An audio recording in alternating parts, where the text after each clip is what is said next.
Hi everyone, my name is Dave, founder of foreignfamous.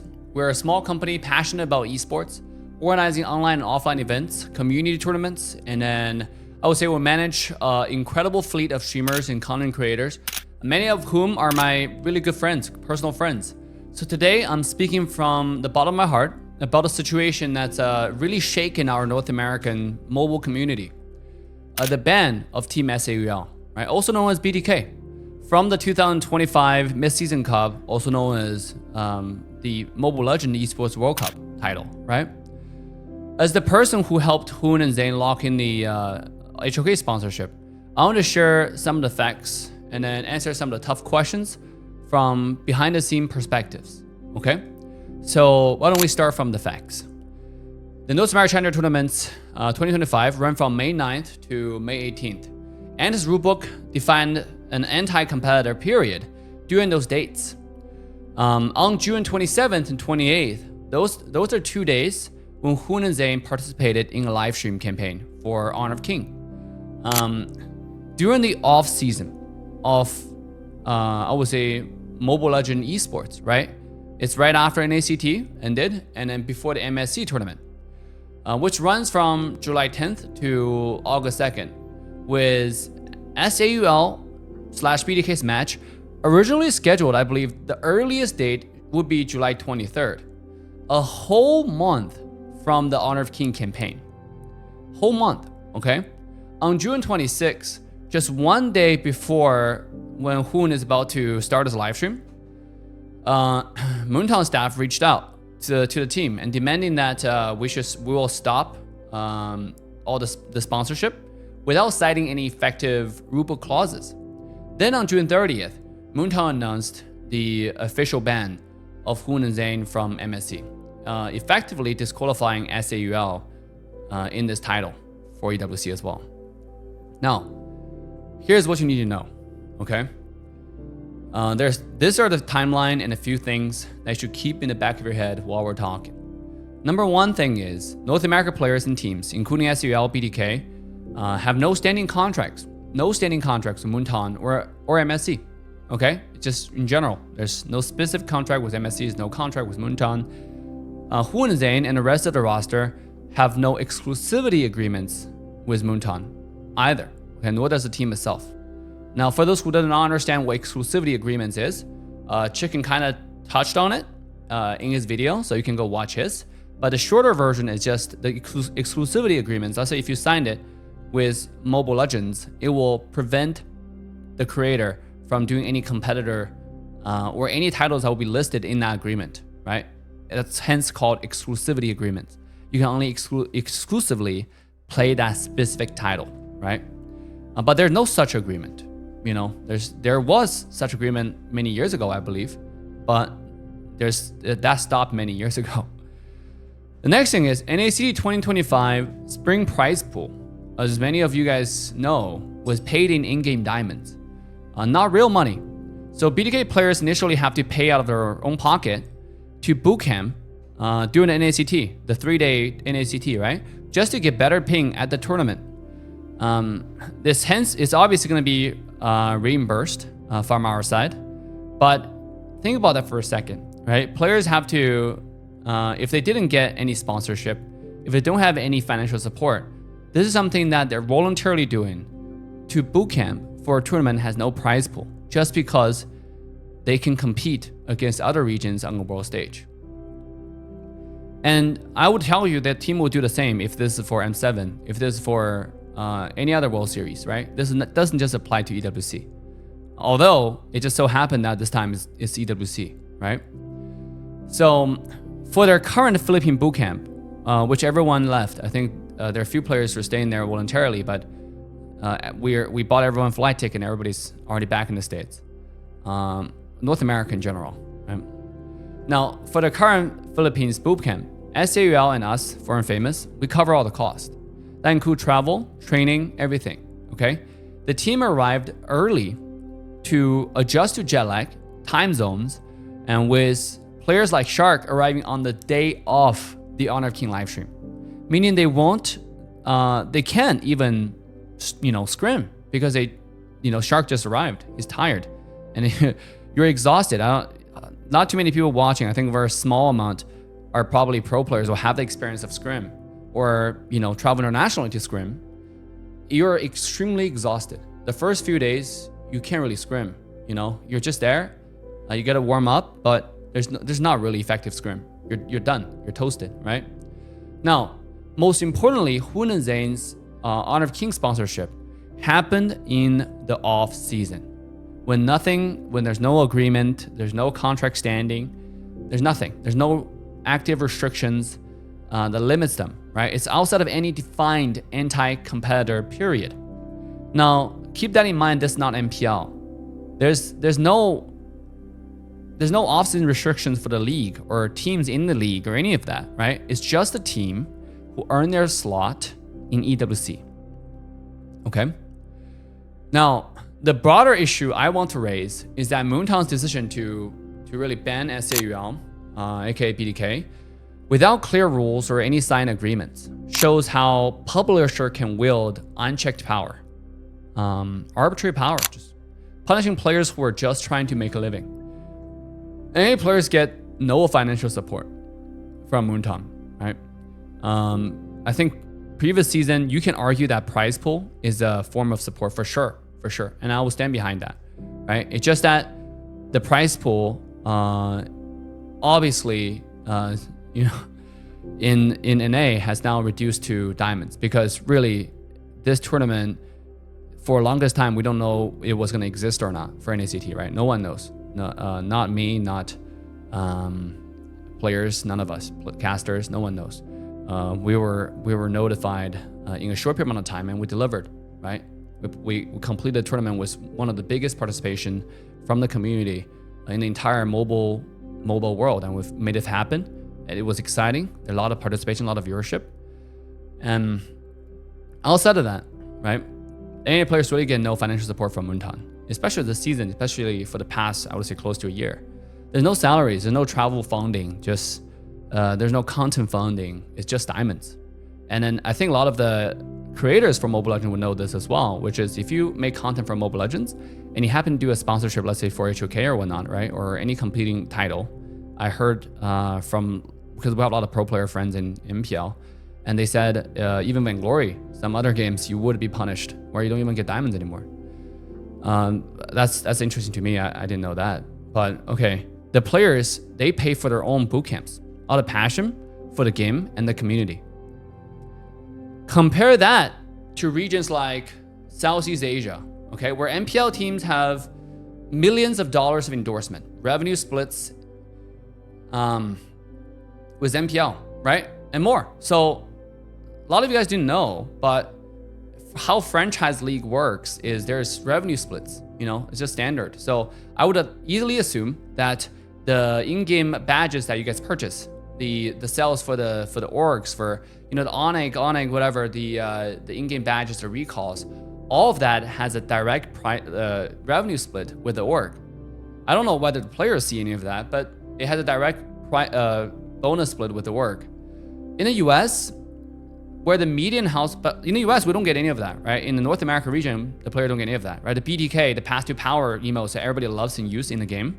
Even in professional tournaments, you guys know, I think use that all the time. The players in the team don't see a penny.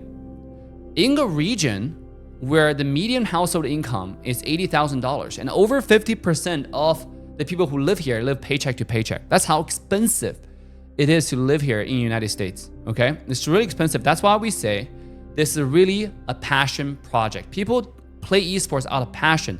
They want to join these players want to join MSC out of passion, right? They want to compete. You guys all heard what best player said after NACT finished in an interview. You think he really just you think he was boot camping, spending his own money for diamonds? Or you think he really just want to go to Worlds? These players aren't chasing the bag here. They're fighting for the survival while representing NA on the world stage. Okay? Like it's same from a lot of people participating in it. The casters, the staff, the league operation, right? The production team. There's a lot of passion involved to build this community, to build this region. Now let's tackle some of the the questions that's been floating around that I noticed, that I've seen from in the comment section, which are pretty funny, to be honest. The first being, why didn't you tell Moontown about the HOK sponsorship ahead of time? The answer is very simple, because we're not simps. We didn't have to. We checked all the official documents, everything lined up.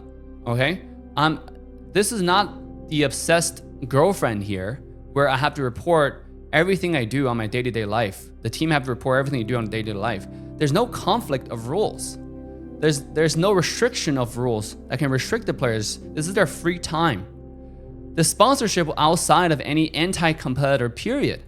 And there's no contract requiring us to disclose off-season deals to Moontown. I mean, I don't know who has this brilliant idea to even think that we're obligated to tell Moontown everything, That's unrelated to Moontown, right? I mean, this really isn't, I already used an example, but this is literally not obsessed girlfriend scenario, right? You probably would. Some of the bad actors watching this like to do that, right? The 500-pound gorillas in the mommy's basement. Well, let's just say that you live your life and let us live ours, okay? The point is, we played by the book, and there's everything lined up by the book, okay? That's the key thing. And then, if you think about it, doesn't matter if we can tell Moontown 2, 3, 4 years before MSC. Let me ask the audience a question. What do you think Mobile Legends will say?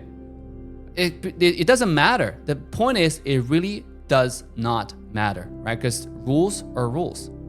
That's why there's rulebook to begin with, all right?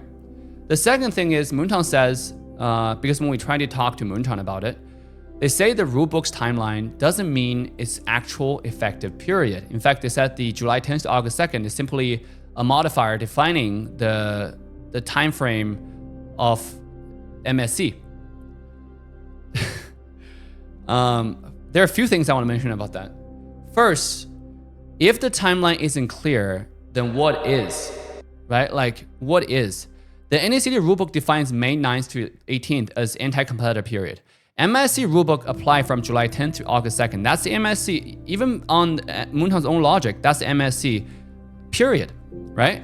Now, the first line of the second paragraph, if you guys read the official rulebook on the EWC official website, you don't have to use any of the things that we say. Just go to EWC official website, find the Mobile Legends title, scroll down, find the official rulebook, open it up, go to the first chapter, the second paragraph. The first paragraph, define the period. The second paragraph, the first line, said loud and clear, black and white, this rulebook only applies to MSC and nothing else. Now, when is MSC, I ask you? I think by this point, you know the rule as well as we do. You have to really stretch it to explain the rulebook the way you want to explain it, right? Besides, the very important element in this discussion is Moontown never really specified any other time frame. Even now, okay, if this time frame was an effective time frame when MSC rulebook is effective, then what is? Are players supposed to avoid sponsorship forever? How about 3 months? How about 6 months? How about after MSC?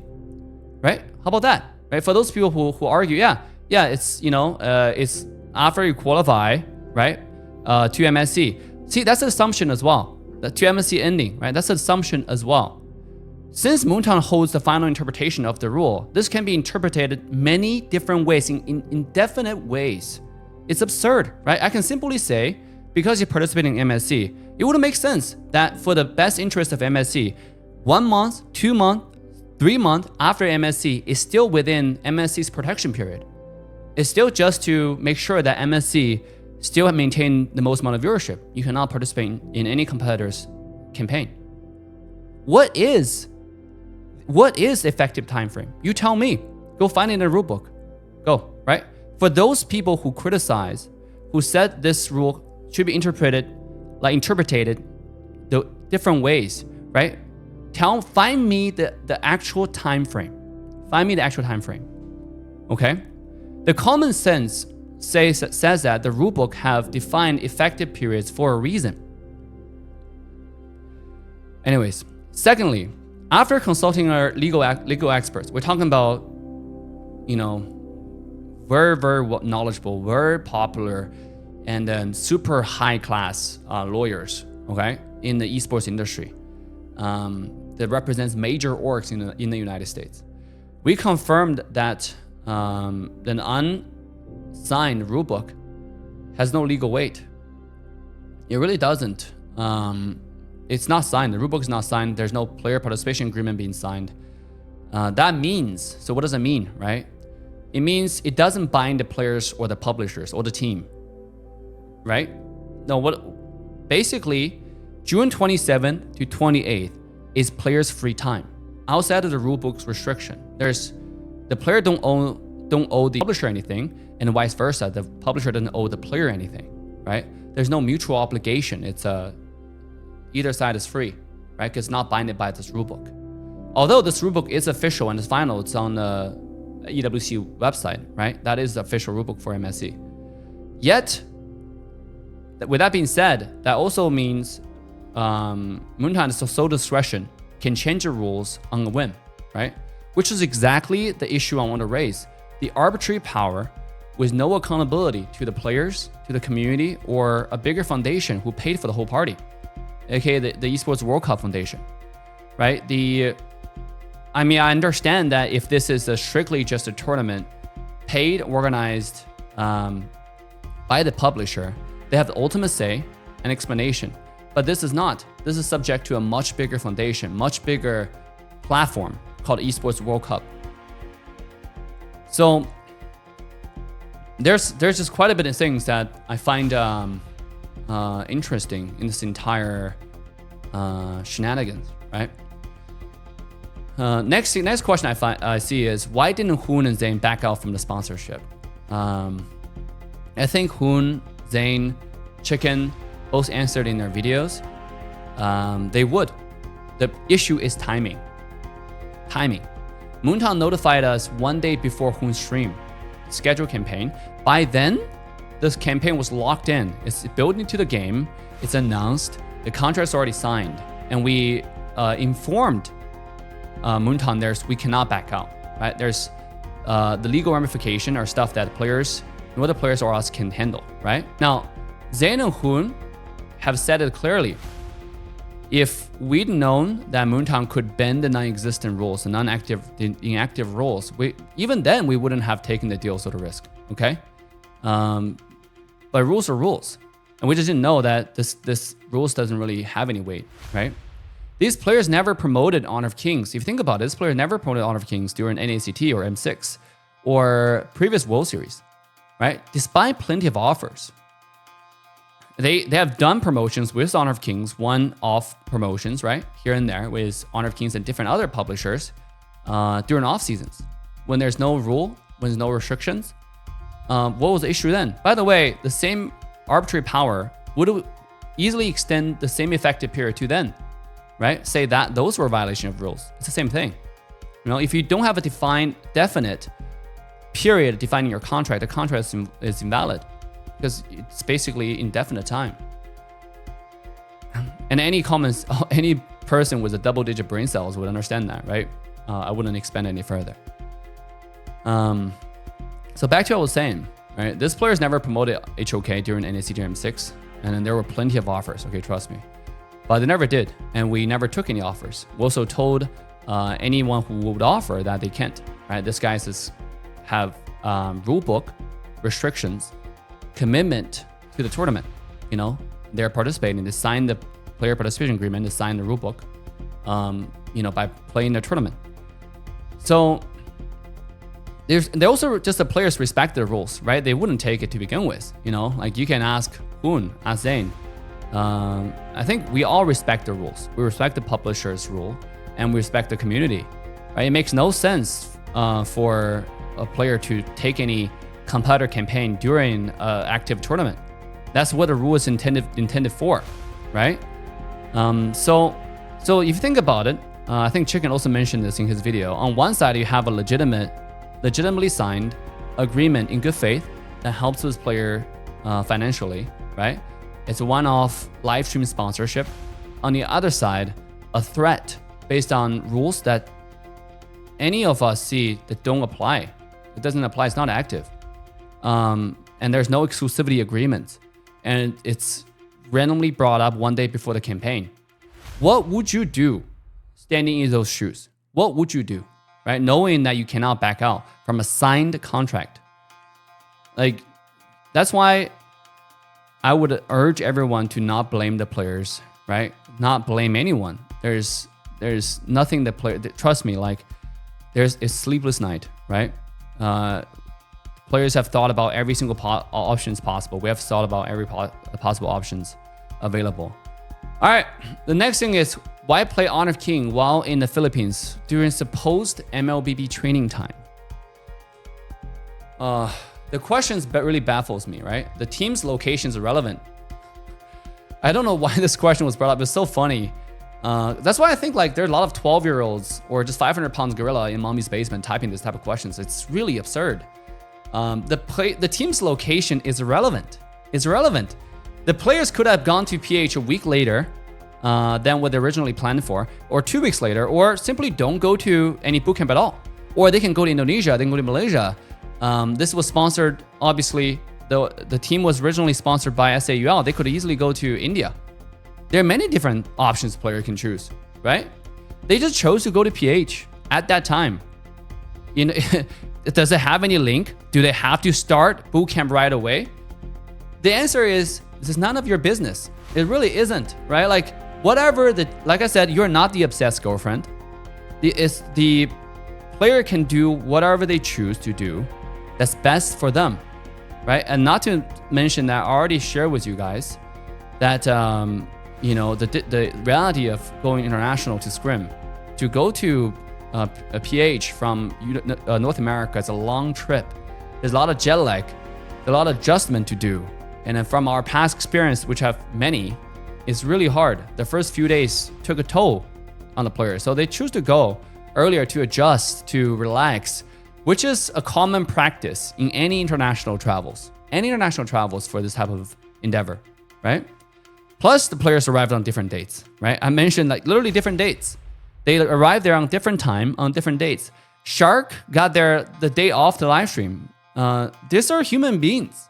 They're not robots. They're not MLBB robots. You know, just because some of the bad actors are 500-pound gorilla sitting in the mommy's basement playing ML all day, doesn't mean anyone else should follow you. Stop assuming that you know about the player's plans or pretending that you have any right to dictate what they choose to do or not to do on their free time. Okay? So those keyboard warriors, funny, all right? That's why I don't get, obviously, when I was much younger, I think I took some of the comments more seriously. And then the more I start making content, the more I understand why content creator we're, in a word, quote unquote, shameless, right? Because a lot of the comments are literally, they challenge your conventional wisdom. I wouldn't say wisdom, conventional brain cells. You're like, what? How? Just, what? You know, anyways. The next question is, why promote Honor of Kings when you're representing Mobile Legends? Like, you know what's so funny? Because some of the comments also say like, you know, would you use Samsung if you are representing Apple? It's interesting because the players are not representing Mobile Legends, okay? Like, they're not brand ambassadors for Mobile Legends, not brand ambassador for Moontown. They are representing the North American community right now for MSC tournament, right? That's all they're representing, I would say, to the maximum, right? They're not representing Mobile Legends as a brand. Whatever they say they do, I think none of you guys will associate with Mobile Legends, the brand, right? If you think about individual players right now, if they do anything, how would that reflect on Mobile Legends? It doesn't, because there's no contract to say, there's no official announcement. Mobile Legends or Moontown didn't come out and say, by the way, these players represent us. That has never happened, right? They're simply representing the North American community. The difference here is, if we were actually representing Apple, none of us would be here to begin with, okay? We would be rich as fuck, all right? Because Apple would pay accordingly. In this case, For those who with challenged number of brain cells, there's no exclusivity agreement. There's no Moontown payments. There's no obligations. These players funded their own boot camps, for God's sake, to travel out of passion. I personally invested tens of thousands of dollars in the past to support NA's international endeavors, international dreams, international challenge travels. And you can ask the players about it, right? That's why we're tight. You know why? Because I love this community. And I don't say that. A lot of people say that. I use my action to go behind it. And what is my action? My pocket, my wallet. My wallet represents my words, not my words represent my words. Words usually has no weight. Your action stands behind your words, right? And I truly believe that we can win. I think I've been interviewed on during those events, and people ask, what do you think about NA? Chances of winning is 100%, 100%. I don't think the players are any worse. Obviously there are like challenges that are roots in reality, how much time, how much resources the player have access to. But I've never lost faith in NA as a region, no matter the game. I'm that passionate about our region. I show that much faith and commitment to our community. And we've been doing community tournaments for I don't know how many years now. And then all of this community, all those big major streamers that from Ghost General to Petoskey to Zane to Hoon, all came out from those community tournaments. I don't know how many people remember Power SG, from Gosu Power SG. For those who didn't know who that is, that's Hoon, okay? When Zane was part of Gosu at one time, right? When Cardi wasn't called Cardi, it was called Shadow.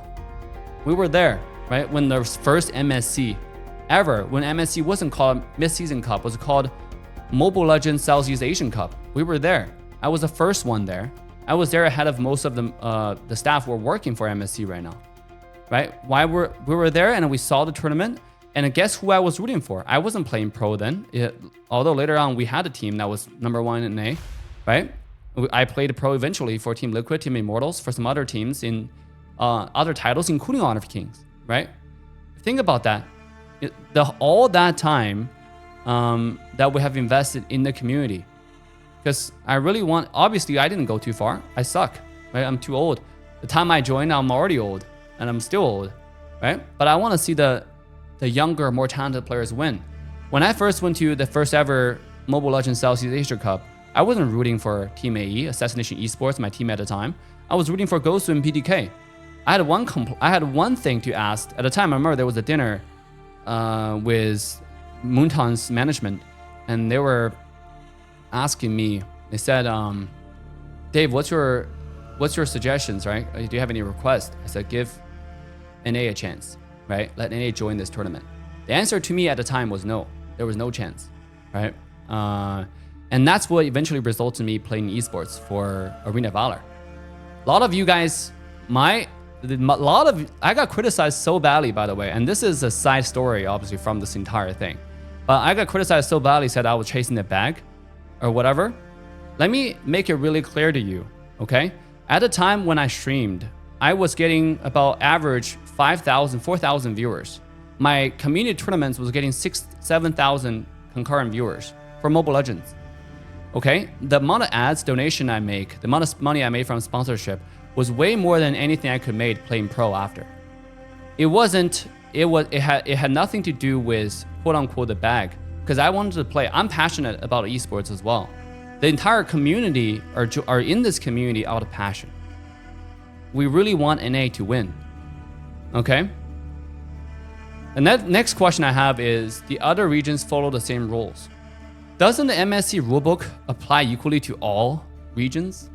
Why are you guys special, right? The MSC rulebook applies to everyone. Well, the answer is it's yes and no. Yes and no, okay? The competition should be fair on the same device, the same venue, the same everything in that aspect, right? In the gaming aspect. But the participation rules should reflect each region's unique reality. NA's high living costs and lack of Moontown's official support make it impossible to compare us to MPL teams. Impossible. They're not on the same scale. In 2023, the global community was like, I don't know how many guys remember this, right? 2023, the global community was outraged when BTK won the NACT, but was denied MSC entry. Remember that? Well, why? I wouldn't go back in history, right? There are a lot of things that I will never talk about out of my respect for the publisher, right? That I will never talk about. But in short, $500 a month doesn't buy commitment in US. It doesn't, okay?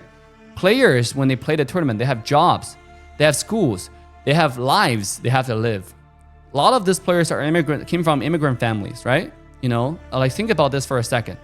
Your parents came all the way to United States, get through all this trouble, spend all this money to give their kid a chance, a better future. And then the kid turn around and tell the parents, I want to pursue my dream in esports back in Philippines. What do you think the parents would say? Do you know how many nights we stayed up talking to player parents? It's really difficult. It's not as simple as any other region, okay?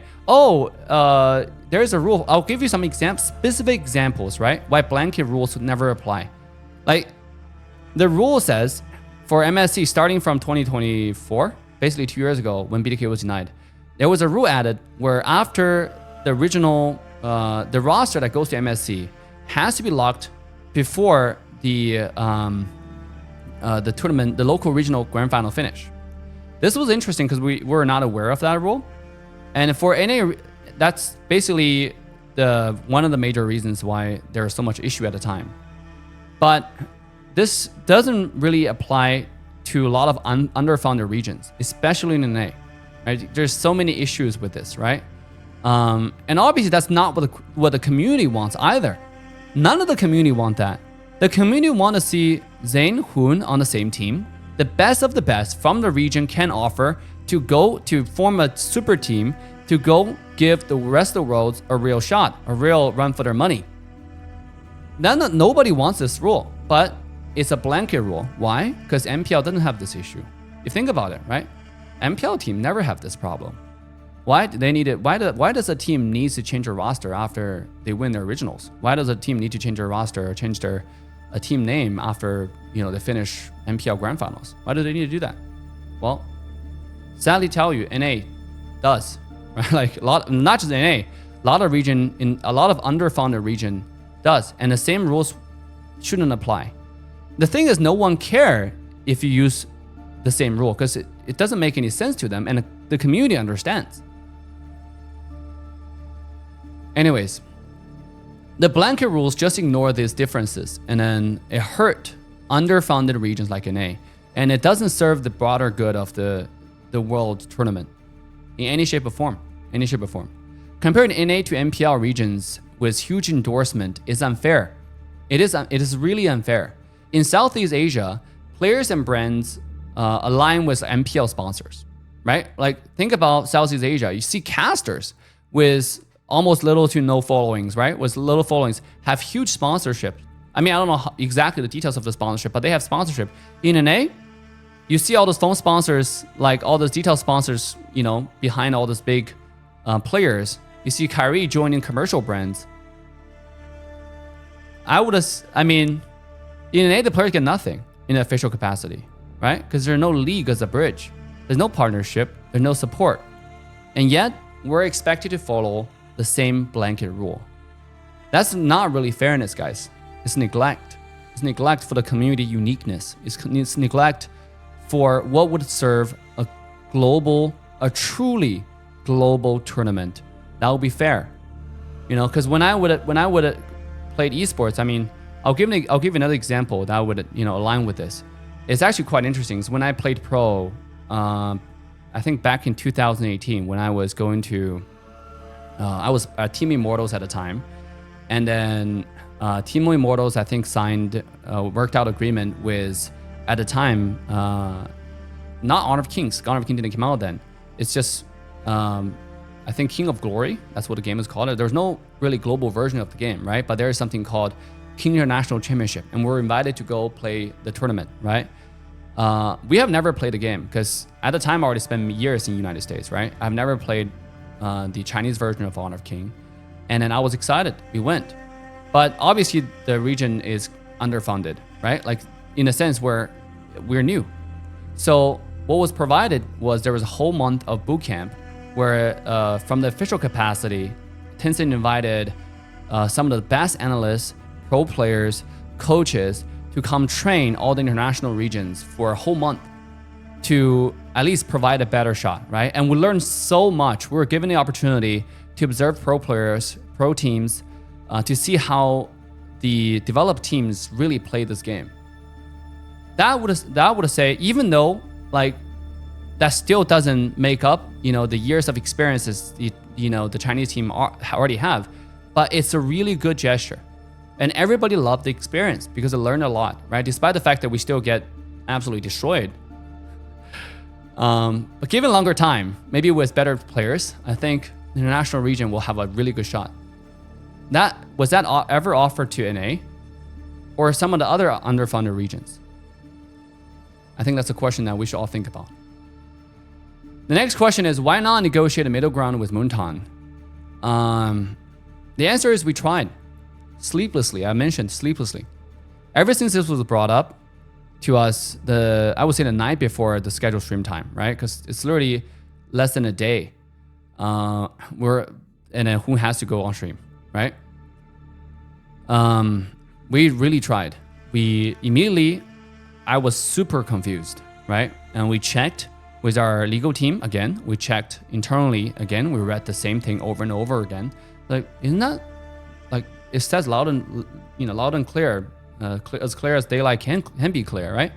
Like, so what happened was when we sent it, immediately the representative who was talking to me also didn't have a clear answer because it says in the rulebook, and we're clearly not in. The campaign was clearly not in the specified effective period. So we waited for a bit before we got an answer. And that's when the answer was Moontown holds the final interpretation of the rulebook came out, right? Like that's when that rule came online. And that's when we know the rulebook is all pointless, right? Because we can't really say anything. It's completely arbitrary. But despite this last minute demand, and I would say vague rules at best, right? Vague, just really vague and confusing. We offered a lot of solutions. We offered middle ground. We tried our best. Some of the options I can list it here for you, right? We offer tens of thousands in media packages with professional videographers for S8UL BTK content during bootcamp and MSC. So what I mean by that is one of our strong suit would do content. We have a lot of creative people working with us. So we can make, and a lot of content we made. I hope you guys enjoyed some of the contents in the past events, right? Coming out from the channels. It was really fun. Brought a lot of joy and then behind the scene aspect that you don't see from any other team or players in that time. You can still go back to watch those content. I'm very proud of the content that we made. We're able to do creative content, and it brought a lot of things that to the audience that you wouldn't see anywhere else. Despite the fact there's tons of money behind MPL, our content were goated. We don't have lots of budget. We don't have tens of thousands of dollars to make a singular video. We don't. But we have people who are passionate who want to make content with the players, right?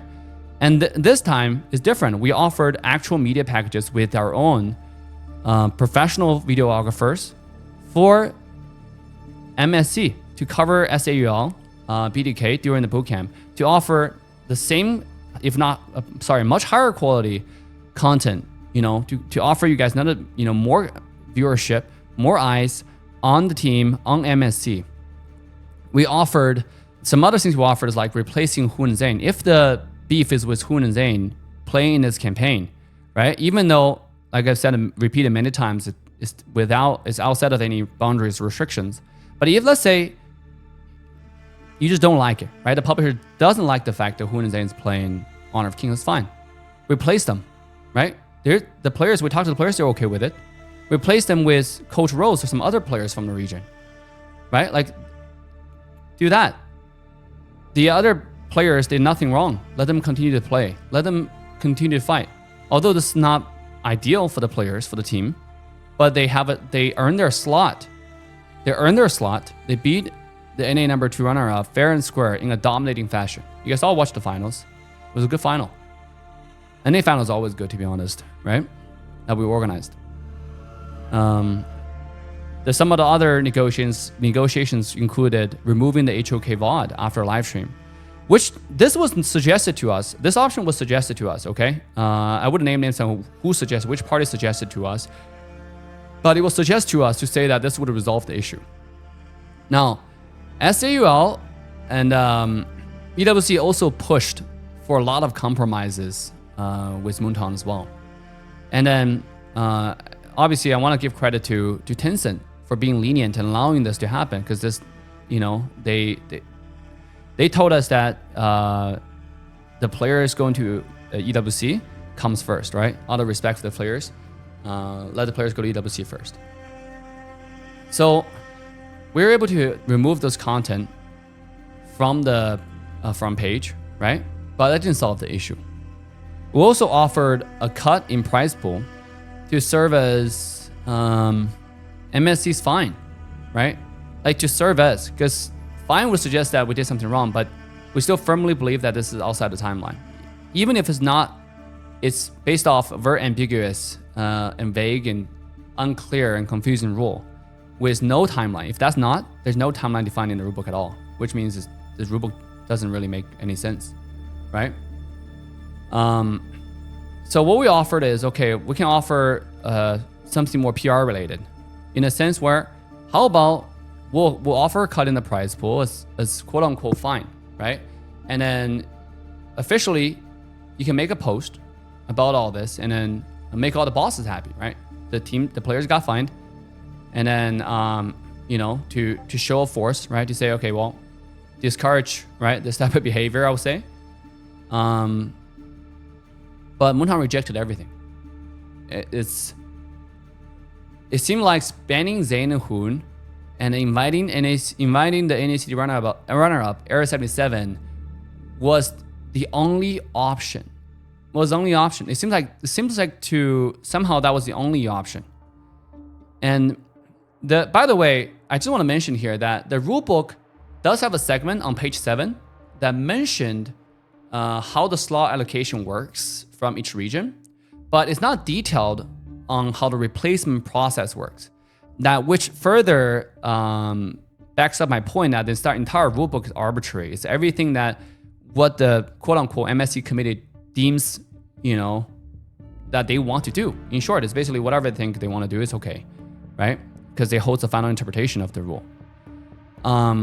That's interesting because there's no specific detailed process on how Era 77 or how if the team got taken out, how another team should be selected. But yet, that was chosen as a standard process. If this can be arbitrarily made, can be bent or changed or created out of thin air, then why not? Like any of the other options I mentioned, a valid option? Using the same logic, right? Why isn't replacing Hu and Zayn for S8UL? For S8UL's earned EWC slot for MOBB such an unbreakable barrier? Like, why is replacing them so hard? It's clear that this was. Then it's clear to us this was never about the rules, right? It's about the display of power, and then the publisher's unchecked control on a much bigger stage, like Esports World Cup, which I'm baffled with, right? How is this allowed from the World Cup Foundation perspective? Because they're paying for the whole party. So finally, my thoughts is that this isn't just about S8UL. This isn't about just Mobile Legends or whatever happened.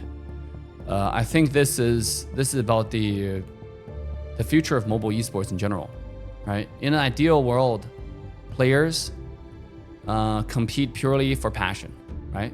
And everyone has an equal playing field. But in reality, the players need to eat, pay rent, and survive. The caster need to do the same. The people who work in this ecosystem, like us, we need to do the same, right? Judging players, judging everyone from thousands of miles away without understanding our region's own struggles, the unique market characteristics. It's easy for keyboard warriors who don't live in our world. I have been building this community or been part of the community for a good of 8 years, and then close to a decade. And I'm really proud of what the community have achieved. To the 12-year-old, 500-pound gorilla sitting in your mom's basement, to those people, frankly, I don't care, right? Whatever you say in the comment section, I can care less. Your words means nothing to me. You know, it means nothing to the players because you have nothing to show for, right? You haven't done anything for the community. All you do is yap. It's crazy, right? It's actually just a bunch of yappers. You know, why don't you shuffle some more chips in your mouth and shut the hell up? I'm doing the best for my players and then my community and everyone I care about. That's the best I can do. That's all I can do. Like I said, we're a small team and we'll do our best for the people I care about, right? For the people that we all care about. I want to take this opportunity to thank, even though the journey ended abruptly, ended short, I want to thank S8UL for supporting NA players or the initiatives to support NA players and the region. I'm grateful to Honor of King teams for their leniency, right? After learning about the situation, like I said, they agreed to let Hoon and Zane remove their VOD to help the negotiations, right? To help negotiation with Moontown, so the teams and the players have a chance for EWC. Even though they really didn't have to, but I'm thankful for that, right? And I actually want to thank Moontown's management. Now, personally, from a business standpoint, it's given us the opportunity to organize local community tournaments, to organize local events in the past, right? Including NA in MSC. Even this, like a lot of people criticize the prize pool or whatnot. To be honest, like, doesn't matter what, because what you don't know is there's a lot of, you can totally understand there's geopolitical tension right now, right? And you can understand from a business standpoint, there's a lot of considerations that's way beyond simple minds, simple, pulling out an A. It's not that simple at all. I understand, and I'm appreciative there was something, right? Because NA couldn't be canceled, and there was never an MSC slot, right? That was the discussion for the longest time. And for those who didn't notice, that's why NACT was delayed for so long, right? For those who paid attention, NACT would have started 2 months before the actual time this 2025 spring season started, right? And it would have lasted for a lot longer, but it was shrunk. It was shrunk into 3 days, and it eventually happened. Doesn't matter, even though it was paid in diamonds, but at least there was a tournament, right? So there was a shot. It's just I wish that the publisher will listen more to our region's unique needs. I mean, I don't know. I'm no one to provide such opinion, but I think someone needed to come out and speak. You need to listen to somebody about the actual local market, right? Because the market is valuable. The community is valuable. NA, North America, whether you like it or not, is content center of the world. Your entire SEA drama is not as fun as NA drama. The region has some uniqueness to it that just attract fun, content, vibes that the rest of the world want to follow. There are a lot of value, not to mention the monetary value this region holds, right? There are a lot of players. Not everybody in SEA can pay $200 for a skin. In NA, you open up the game, there's not a single game you don't see Naruto skins. There's not a single game you don't see Sasuke skins, right? That's what it is in the NA region. There's a lot of money that this region had provided for the publisher. And I wish the publisher listened more to the region's unique needs, unique market characteristics. Anyways, I stand with BTK. I wish for clear rules, actual signed agreements, and respect for players who pour their hearts into the game. Thanks for listening, and let's keep fighting for our community. Let's do our best, and fighting for our NA community. I don't believe this is the end. I think for NA community, there's brighter future ahead. Stay together, stay strong, and hopefully we'll see you next time.